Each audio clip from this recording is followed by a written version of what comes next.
Coconut drops are one of Jamaica's most classic treats. Simple ingredients, bold flavor, but did you know you can make them soft and more tender with just one small change?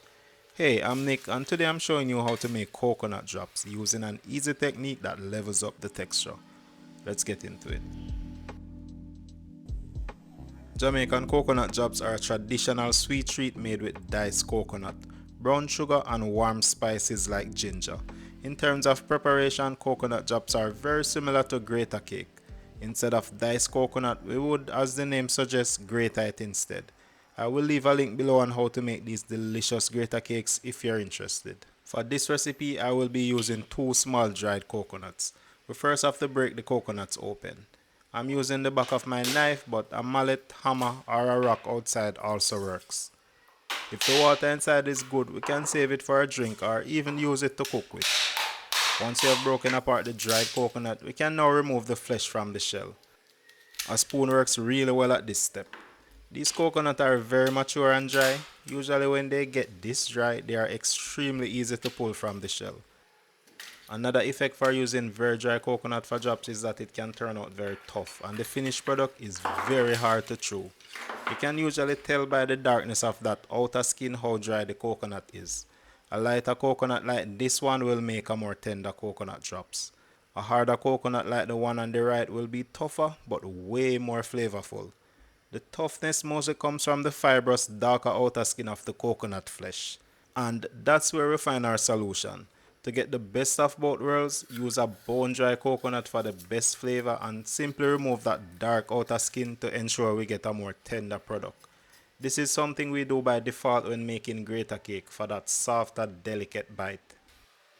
Once all the skin is removed from the coconut, it's now time to dice them. First, cut them into long strips, then we will rotate and cut them to get our dice. It doesn't have to be perfect, just try and get everything to the same size. Growing up, I really love coconut drops. I love when my family made it. I would always hide away a couple of them for a few days. When they're a bit stale is actually when they have the best flavor. I always hate buying coconut drops though, even today, because it's a hit or miss. Not the taste. This treat is kinda hard to mess up. I'm talking about texture. Sometimes it's great, but other times I would end up chewing a bite of drops for way too long. Once everything is diced, I'm going to give these a quick rinse to get them nice and clean. And that's really it for preparation. We can now start to cook our coconut drops. To a heavy bottom pot, I'm adding 2 cups of that diced coconut. A cup of water to help these cook. That's about 2 tablespoons of grated ginger. That ginger flavor is a must in coconut drops. Add a pinch of salt. Next up, I'm adding a cup and a half of brown sugar. This is what's going to hold the drops together. Other warm spices are usually added to the coconut drops, but I like adding them closer to the end for the best flavor. For now, I'm just going to let this cook and reduce on medium-low heat. As it cooks, the color will gradually get darker and the syrup will get thicker and stickier.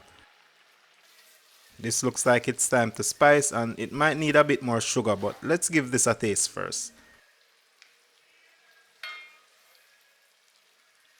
That needs a few things.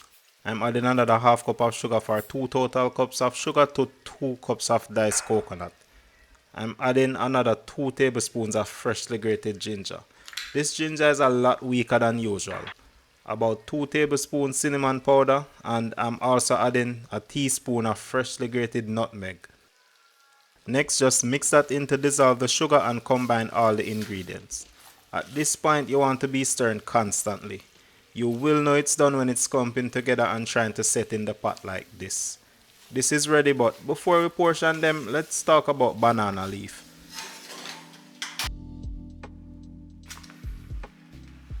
Banana leaf is naturally non-stick, so this was traditionally used to set drops on. Before we can use the banana leaf, we have to wilt it first. Heating the leaf makes it go limp and flexible so it doesn't break or tear as easily. You always want to make sure you perform this step in advance. The final steps in the drops recipe goes by so fast, so this should be ready to go before then. If you don't have banana leaf, grease paper, cling wrap, or even just a non-stick tray works just as well. I just really like the traditional flair that banana leaf give our coconut products. Great, now we can portion our drops. Be very careful here because all of that is hot melted sugar. For this step, we have to work quickly or else the drops will set in the pot. If you find that your drops are not setting almost immediately, you need to give it some more time on the fire. Using 2 spoons help to manage and shape the hot drops a lot easier. And there you have it, Jamaican coconut drops. These are still slightly warm, but they are already setting up really firm. All that's left now is to give this a taste to see how we did. That is it. Very delicious, a lot more tender than standard drops and perfectly spiced with all those warm spices. My only gripe is that I wanted a huge kick of ginger, but the ginger I got was very weak and it didn't give me a lot of heat or flavor despite me using nearly 3 times the usual amount. Either way, this was still really great, and make sure you give this recipe a shot. Shout out to all our patrons, your support keeps us cooking. I always love hearing from you, so drop a comment down below, and if coconut sweet treats are your thing, check out this next video right here. Catch you in the next one.